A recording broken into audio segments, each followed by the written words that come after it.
Usap, magandang gabi. This is Popoy G. Meron naman tayong bagong release, guys. So, once again, dahil Mindanao tayo. Biyahin natin yung unit from dito sa Cebu Port to Dipolog Port. So, port to port yung shipping natin, guys.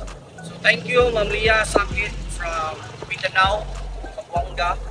Magtitiwala sa Janay, kahit palayo, magtitiwala siya sa amin. So guys, once again, this is Popoy G. I-flex natin yung unit. At ano yung mga specs na unit i-isahin natin. So, ang unit natin is high roof, 4x2, dual sliding, turbo, at saka matic aircon, guys. So, isin natin kung ano yung additional ng client, i-isahin natin para malaman ng mga customer natin at sa mga viewers natin na kung ano yung mga additional ng client dito. So guys, as you can see, sporty bumper yung sa front. Tapos yung kulay is white with tone tone. So tone tone ng tawag nito kasi black yung roof. Tapos the rest is white. So guys, naka siya 15 inches rims. So pag sinabi natin 15 inches rims, additional yan ng client. Kasi sa basic setup natin, 13 inches rims lang yung kasama. Tapos nag-underglow. Underglow yung tawag ito. Pag merong ilaw sa labas, underglow yung tawag yan. Tapos, check natin ito sa loob, ano pang ibang additional ng client. So guys, sa basic natin, kasama na yung dashcam at saka itong stereo. Sa basic setup yan. Tapos, nag-additional yung client ng tip gauge with voltmeter. At the same time, meron ding turbo timer.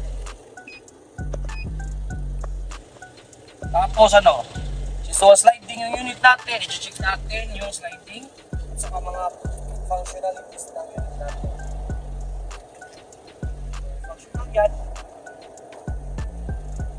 Ito is also functional is second door. Guys, FYI, sa second door, half lang talaga mag-open yung window, guys, ha?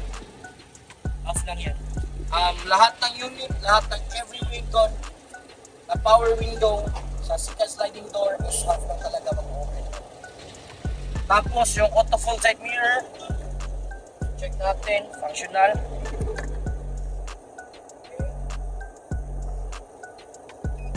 Tapos check natin yung sliding, other slide. So guys, para mag-function yung dual sliding, dapat naka-engage ito yung push sliding door na button. Bago mag-functional yung auto sliding. Check natin yung right side. Functional yung open yung auto sliding. Close natin. Sa left side naman na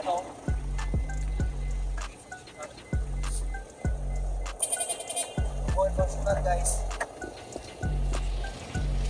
So, hindi masyadong maraming additional yung client, basic lang yung forma, but very sporty kasi naka-GNI bumper yung likod. Ito, yung likod na design, nag-additional yung client kasi GNI bumper to with running light. Check natin yung running light.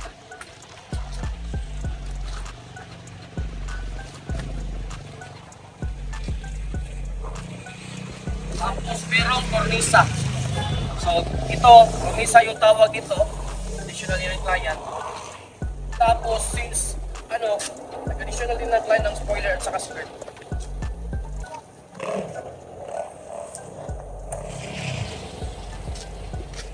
So the combination of upholstery is black.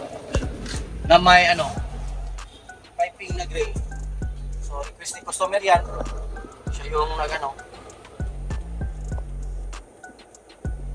Tapos wala guys, ano, naka-dual aircon yung unit natin.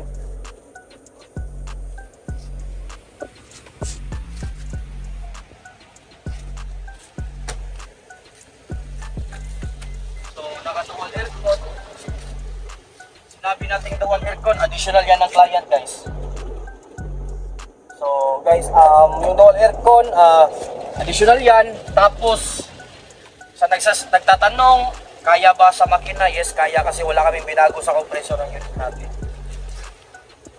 So, very functional talaga.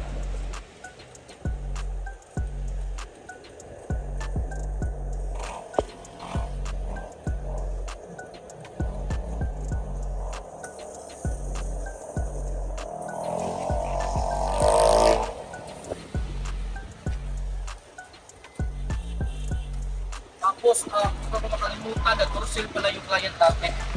So, yung may every week word sa loob, doorsill yung tawag yan.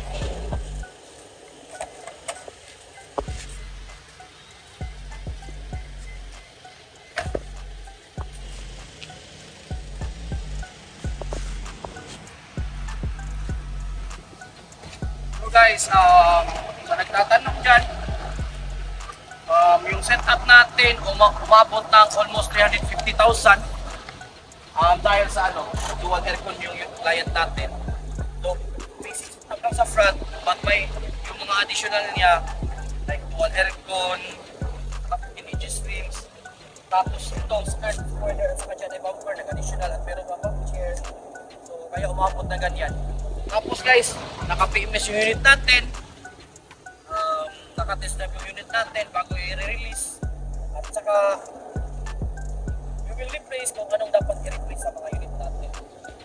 So i-sign ko ulit yung specs. D64W, turbo, matic, aircon, dual sliding, sporty bumper yung harap, naka-dyan ay bumper yung likod. So guys, don't forget to like our YouTube channel and Facebook page. Sa mga client at sa mga followers namin, salamat sa pagtitiwala. This is Popoy G, na mga may love. Thank you.